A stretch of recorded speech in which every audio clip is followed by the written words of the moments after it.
Si Bato de la Rosa, mga kababayan, at saka si dating Pangulong Digong, pinapaimbita na sa investigasyon po ng Kongreso, Committee on Human Rights, doon po sa issue ng AGK. Di ano niya, Mr. Maravillas? Anong tingin mo? Mag-attend kaya itong mga dating opisyal ng previous administration? Basta po, pinapaimbita sila. Iwan ko lang po kung hindi mag-attend, kung ipapasumpi na rin. At pag hindi po, ikulong din sa Congress. Talaga niya, Mr. Maravillas, namumuro na yung mga dating opisyal ng ating gobyerno. Namumuro na po. House Committee on Human Rights Chairman, Manila 6th District Representative Abante Jr. has finally agreed to invite former President Rodrigo Duterte and former Philippine National Police Chief and now Senator Bato de la Rosa to the panel's ongoing probe on the war on drugs. At hindi po pala yung mga nangamatay, hindi lang pala 6,000. Umabot ng 20,000 daw po. Yan po yung balita dito sa Philippine Daily Inquirer. The Office of the President under Rodrigo Duterte listed 20,322 drug war-related deaths among its accomplishments.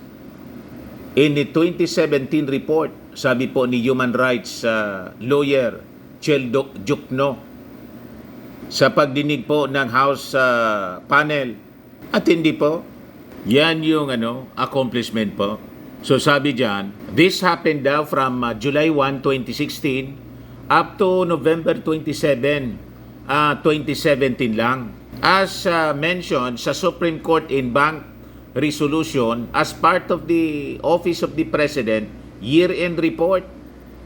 So sabi dyan po sa balita, there has been much debate on how many persons have been killed in the war on drugs during the last administration.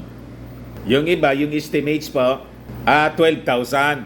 Pero may mga NGOs po na nagsabi, yung nagbabantay po dito sa AGK ng past administration, kaya nga po ito dinala sa ICC yung kaso. Umabot daw ng 30,000. Ganon katindi po.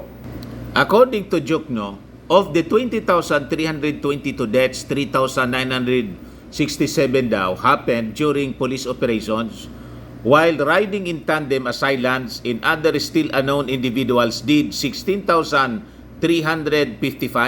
That is not all, anya. Of the 20,322 who were killed according to the Office of the President report, 3,967 Filipinos were killed by police in police operations during the period from July 1, 2016 to November 27, 2017, sabi po ni Attorney Jukno. So with that, mga kababayan, napagkasunduan po doon sa congressional investigation. Iniling po ng mga militant congressmen, yung Makabayan Black, na kailangan na niyang imbitahan natin si Senator Bato, yung dating PNP chief, panahon ni Mau Diggs, tapos yung dating Pangulong Digong. Ayan po, mga kababayan, yung sabi ni Congressman Raul Manuel as reported ng Manila Bulletin. Natin, kasi it's also former President Duterte who even included kahit yung AFP natin, may panahon din na yung AFP in-involved dun sa war on drugs. Kaya Mr. Chair, tingin natin ay meron ding mga tanong, no, na hindi lang yung mga agencies natin yung mga kasagot, pero mismo yung dating Pangulo din. Kaya in addition sa ating pagtingin din na dapat yung former PNP chief, si Ronald De La Rosa ay maimbitahan, tingin natin Mr. Chair timely din na si former President Rodrigo Duterte ay imbitahan din natin, no, bilang siya din naman ay hindi incumbent official, isang civilian. And kung may mga dapat din siyang sagutin sa iba pang issue sa other committees, kahit dito din naman na siya talaga yung primary reference dun sa CMC. Yun lang, Mr. Chair. Thank you. Thank you. So what I can promise Congressman Manuel is that we will be Si Congressman Benny informing Abante, again siya yung chairman, Senator De La Rosa on the next Committee on hearing. Human Rights. And if you would like to attend, sabihin na natin doon, if you would like to come, you are welcome. We are also going to inform para sa ikagagalak ni Congressman Manuel, we're going to inform the former president on this hearing. Okay? Now, pag na-inform siya, nasa kanya na yon kung pupunta siya o hindi. But I would like to give full respect to the former president. Although he might not be, tawag dito, exempt from this investigation. Yet, I think that we should give full respect to the former president, being a public official also. All right, so we are going to inform the former president. Itong si Congressman Benny Abante po, pastor ito, Baptist pastor. Tingin ko po, fair siya. Kita ninyo? Bigyan natin niya din ng respeto kasi dati siyang Pangulo. We will inform niya, the former president. Nasa kanya niya kung mag-attend siya o hindi. Ngayon, hindi pa natin alam kung pag hindi siya nag-attend po, ano yung mangyayari. Itutulad din ba siya doon sa mga iniimbestiga ng Kongreso? Na pag hindi mag-attend, mga kababayan, isusumpena po, ikukontent, isusumpena, tapos ipapa-aresto sa PNP, tulad po ni Pacquiao na nagtago na po. Magsisipagtagoan niya yan, Mr. Maravillas. Wala mang sinabi ngayon kung yun ang magiging kapalaran din ni Maudigs. Tingnan na lang po natin sa mga susunod na araw. Kasi tuloy-tuloy po ito. Ngayon, pakinggan natin yung porsyon, mga kababayan, ng mga testimonies nitong mga families ng mga biktima ng EJK. Talaga pong mapapaluha ka po sa mga testimonies nila. Nakakaawa. Kasi yung iba, mga napagkamalan lang, mga bata pa po, parang na-frame up lang po, mga kababayan. So ito po siya.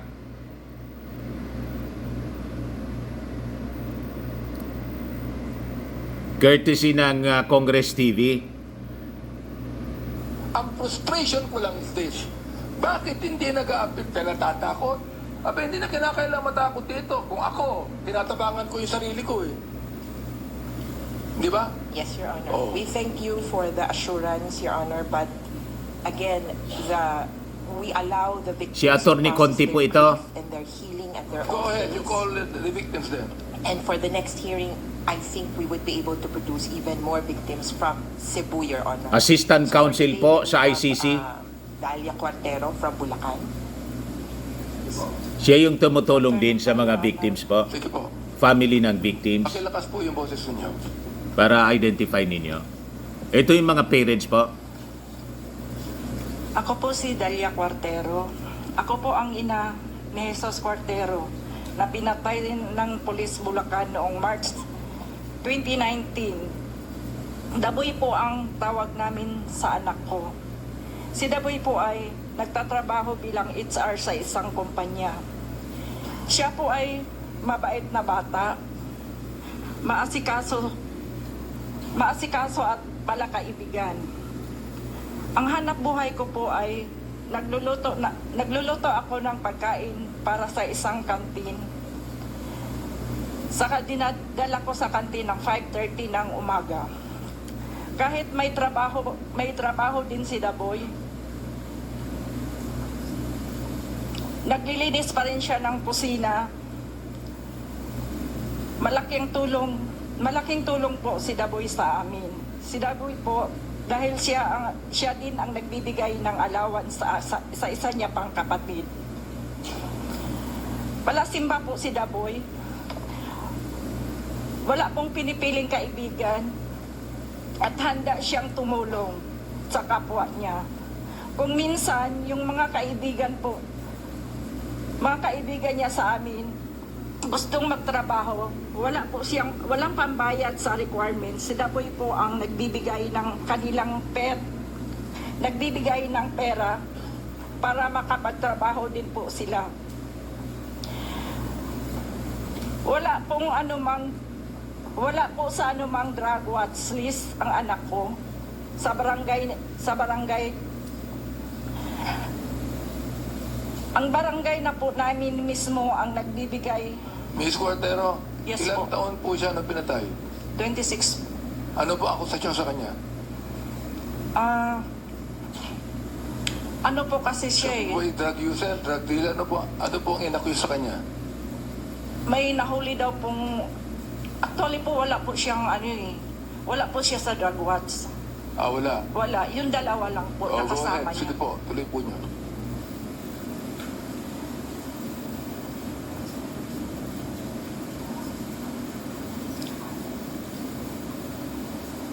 Palasimba po si Daboy, walang pinipiling kaibigan at handa siyang tumulong sa kapwa. Kung minsan, yung mga kaibigan po na gustong magtrabaho ay walang pangbayad sa requirements, si Daboy po ang nagbibigay sa kanila ng pera nang makatrabaho din po sila. Wala po sa anumang drug watch list ang anak ko sa aming barangay. Barangay na mismo ang nagsabi, gayon pa man, natukhang pa din si Daboy. Noong March 2019, 2019, 7:30 ng gabi, nagpapaalam ang anak ko na pupunta sa kanyang pinsan na si Jeffrey Haylar sa Lancaster Place Subdivision para makipagbanding sa kanyang mga pinsan. Yun na po ang huling beses na pagkikita at pag-usap ko kay Daboy. Ayon sa pamangkin kong si Jeffrey, habang sila'y nag-iinuman, ilang beses nagre-ring ang phone ni Daboy. Noong una, hindi nagot. Kalaunan, sinagot na rin at umalis. May sasamahan daw itong kaibigan. Hindi na nakauwi si Daboy. Kinabukasan, March 25, 2019, bandang 7:30 ng umaga, may dumating na isang pamilyang kaibigan at hinahanap siya dahil magkasama sila ni Daboy noong gabing magkakasama.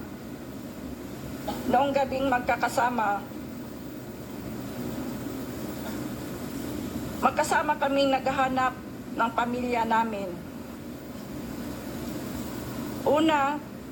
Unang pinuntahan namin, Police Compact 7 Towerville, San Jose del Monte, Bulacan. Dahil alam namin laganap ang patayan sa mga panahong ito, natatakot kami na baka madamay siya. Sabi ng mga pulis, wala naman daw silang alam. Pagkatapos nagpunta sa pulis, ay nagpunta kami sa mga porenarya sa Jade Funeral Home, Tala, Caloocan. Nakita ko po ang bangkay ni Daboy kasama ang kaibigan at isa pang lalaking may pangalang Jeffrey Villari. Nalaman na lang namin na napatay daw sila sa isang di umanong bypass operation noong March 25 sa Towerville, sa Pangpalay. Sino po sila? Ilan sila? Sabi niyo sila. Sino po sila? At ilan sila? 3 po. Tatlong napatay. Sino po sila? Kilala niyo? Si Haji Lopi, Jeffrey Villari, at si Daboy po. Tatlo. Baka kasing edad. Hindi po, matanda yung isa, yung mas bata yata yung isa. Tuloy po niyo.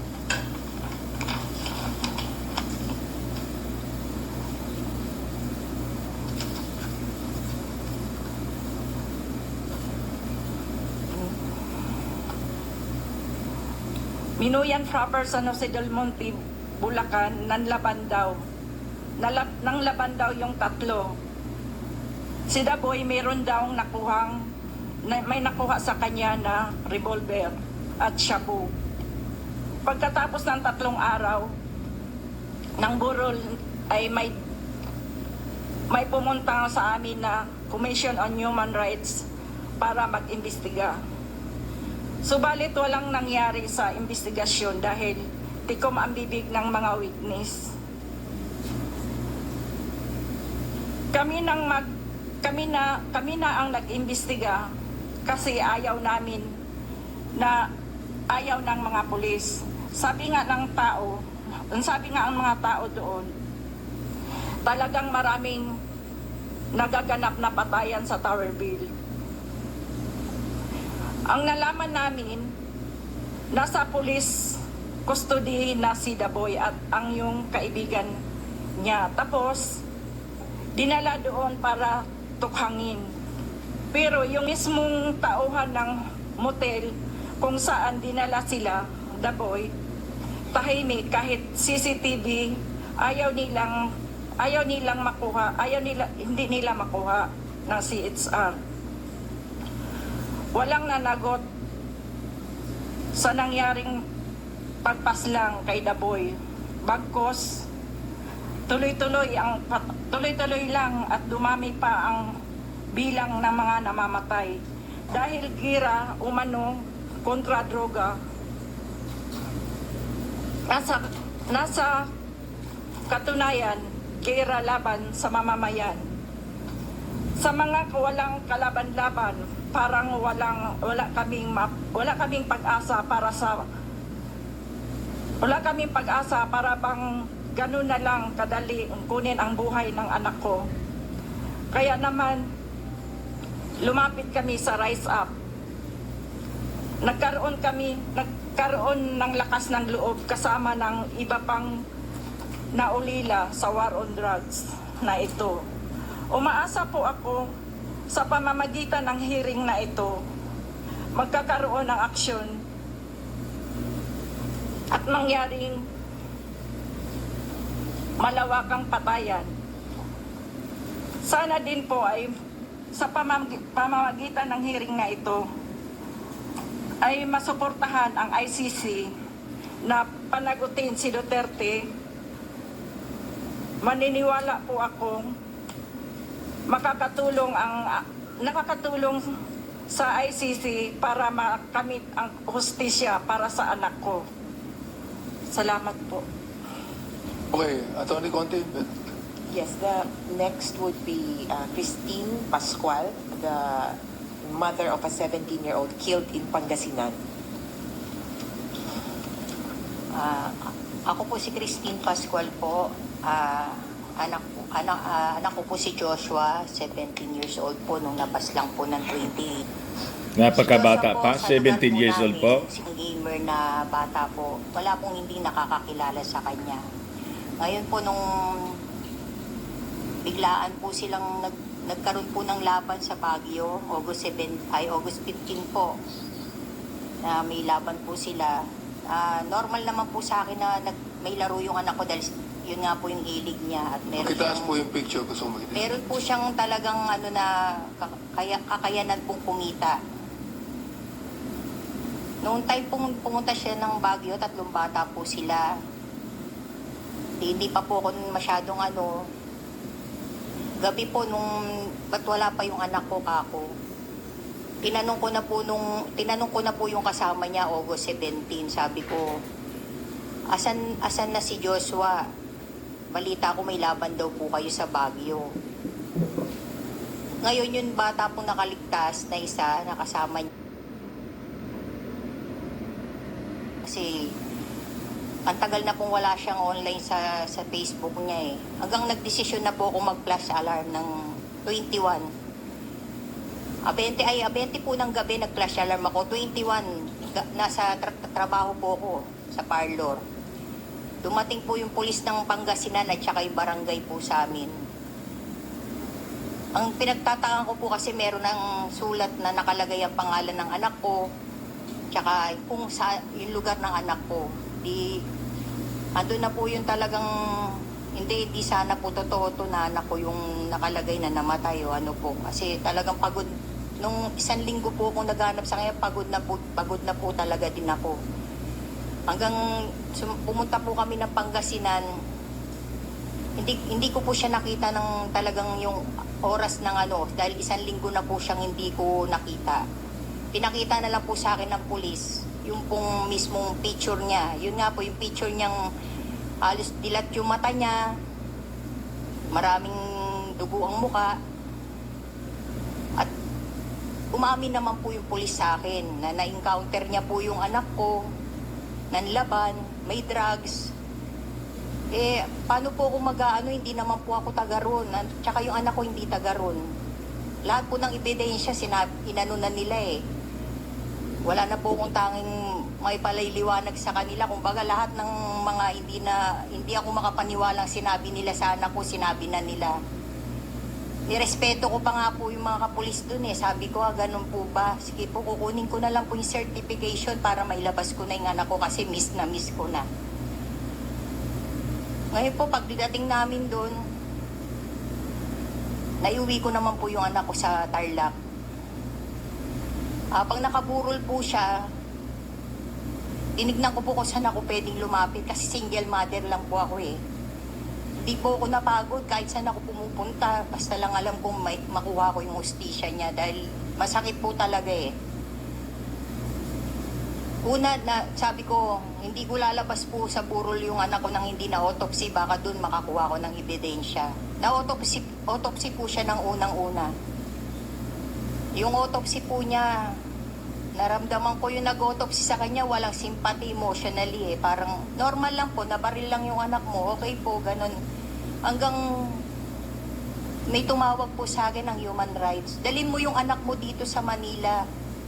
I-autopsy natin si Dr. Porto na mag-autopsy sa kanya.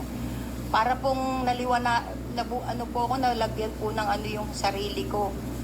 Gabi po, hindi ko alam saan ako maghanap ng pamasahe para lang madala ko po yung anak ko sa PGH. Kasi yun na lang po yung tanging paraan na may lalaban ko yung autopsy niya eh. Hanggang nalaman ko po kay Dr. Porto, may tumawag po sa akin ng human rights. Dr. Porton, merong hemorrhage, may fracture yung anak ko.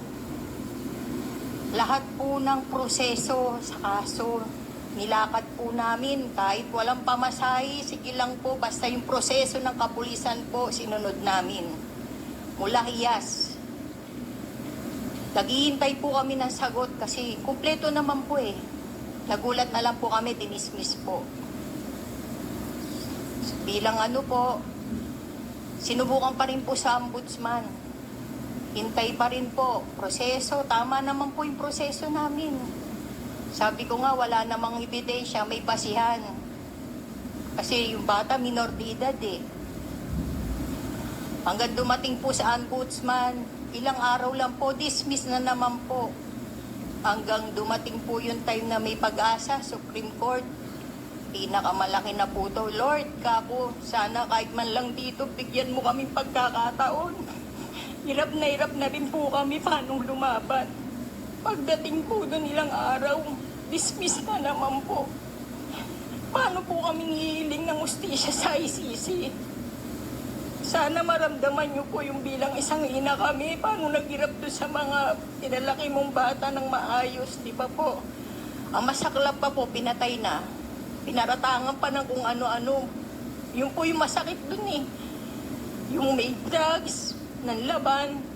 Paano naman kaming inang nagpalaki doon sa bata? Paano alam namin, maayos namin silang pinalaki? Di ba po, nagkamotor yung bata na walang motor. Ni bike, hindi po marunong yung bata. Normal na bata, gustong sumikat. Alam naman po natin siguro yung Dota player, Olympics yan eh. Yun lang po yung hangad niya.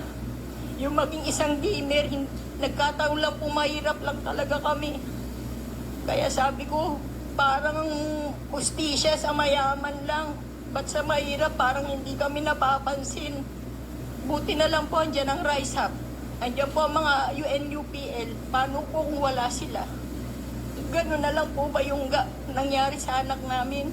Sa mga mahal namin sa buhay? Handa na rin po kaming mamatay kasi hindi naman birong pinagdaanan nila. Tinorture. Sino pong nanay na magulang ang kaya tanggapin po yung ganun na dinanas ng anak nyo na alam nyo pinalaki nyo ng maayos. Hanggang ngayon wala pong hilom yung sakit na ginawa nila sa amin. Wala pong ano. Sana natulog ka, okay ka na, hindi po. Sobrang sakit po. Sana sa lahat po na nakakarinig dito, maintindihan niyo po kami kung bakit nandito po kami ngayon sa harapan ninyo. Walang nanagot ni isa man. So yun po mga kababayan, yun ilan lang sa mga magulang na nagtestimony po sa sa investigasyon ng Congress. Pakinggan natin si Dan Fernandez po. This issue, yung mga tinuturan po ninyo dito, ay maaaring gamitin po doon sa ICC. It is a public documents, yung inyo pong mga sinasabi dito. At tama po si Chairman, kung magrarally sila sa labas, hindi po formal yon, magiging informal na mga salita yon. But once they enter here in this committee, all their words, all their manifestation will be part of a public documents. Kaya nakikita ko yung frustration ni Chairman na bakit tatatlo lang kayo nandito because inopen na nga po natin yung investigasyon para po sa lahat. And this is your right avenue for you to speak. All those victims, kung 6,300 yan, di pumunta kayo dito, magsalita kayo dito para if ever that the ICC wanted the documents pertaining to your allegation, they can get it from here. Di ba? At yun po yung may tutulong natin doon sa mga biktima na itong tinatawag po ninyo na Dragon War, At nakahanda po ang kongresong ito para tulungan yung mga tunay na biktima. Nakita nyo naman, pinayagan namin kayo magsalita, di ba? On the record po ito. Nakikita ng taong bayan to. Okay? Kaya ako, ang pakiusap ko, magkaroon tayo ng next hearing, papuntahin nyo rito. Huwag na kayong mag-aayos sa labas. Pumunta kayo rito. Oo. At aking pong iano sa inyo, doon sa labas wala kayong proteksyon Dito meron O, inutusan ko na, sikil na kunanan, nabigyan kayo ng proteksyon dito. Pero doon sa labas, meron ba proteksyon sa labas? Wala. Kasi dito meron. Tama ho ba ako? Salamat po, Mr. Chair. Sa susunod po, isasama po namin Yes. sila. Tignan nyo, pinakinggan namin kayo. O, nagsalita kayo. Hindi naman kayo pinigilan. Tama? Ngayon po, iimbitaran po si Maudigs tapos si Bato sa susunod na hearing. Tingnan natin kung mag-attend sila po. Ayan man lang po mga kababayan. Ako po si Dante Maravillas. Bye-bye. God bless.